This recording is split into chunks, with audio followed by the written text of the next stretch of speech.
Now, voting is over in Britain's general elections. An exit poll shows Prime Minister David Cameron's Conservatives are set to be the largest party in the Commons, but short of a majority.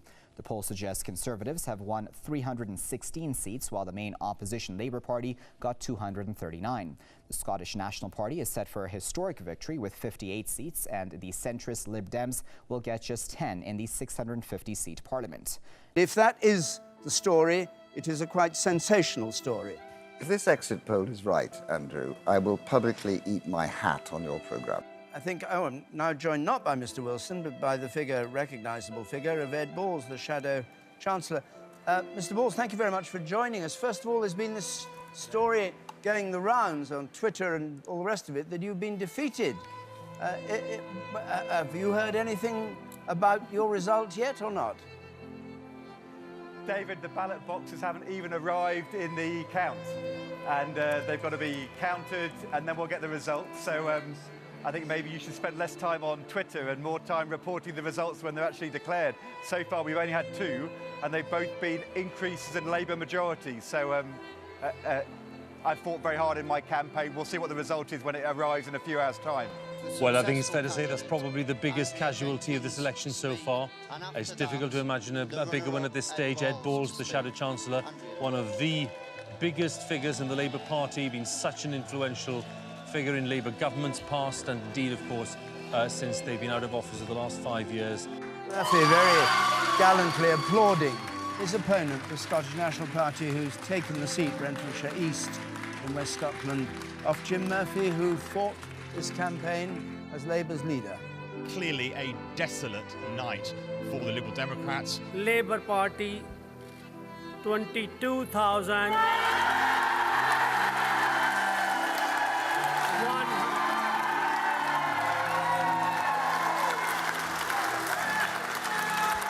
22,000. This is Douglas Alexander's seat. I, Sandra Shadow Black, Foreign Secretary. Returning Officer for the Paisley and Renfrewshire South constituency, declared that the total number And his of votes opponent, a given to 20-year-old each student, candidate was as Mary follows. Black. Mary Black, Scottish National Party, 23,548.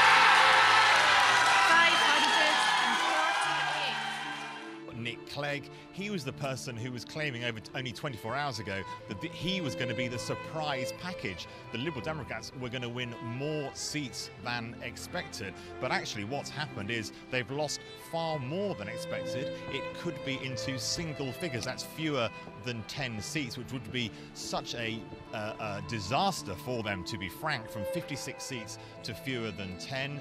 Of course, there will be question marks over Nick Clegg's leadership. I always expected this election to be exceptionally difficult for the Liberal Democrats, given the heavy responsibilities we've had to bear in government in the most challenging of circumstances. But clearly the results have been immeasurably more crushing and unkind than I could ever have feared.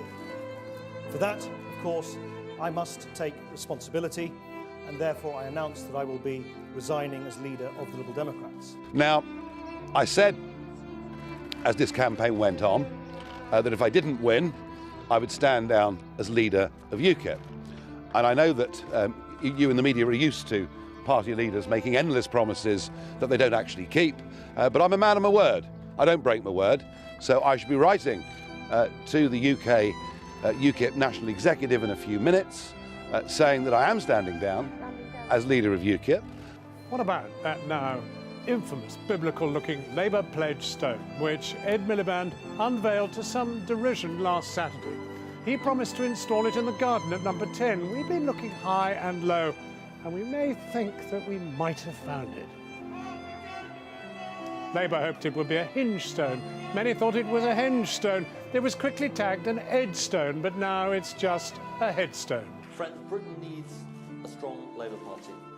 Britain needs a Labour Party that can rebuild after this defeat, so we can have a government that stands up for working people again.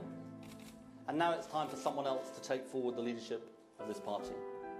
So I'm tendering my resignation, taking effect after this afternoon's commemoration of VE Day at the Cenotaph.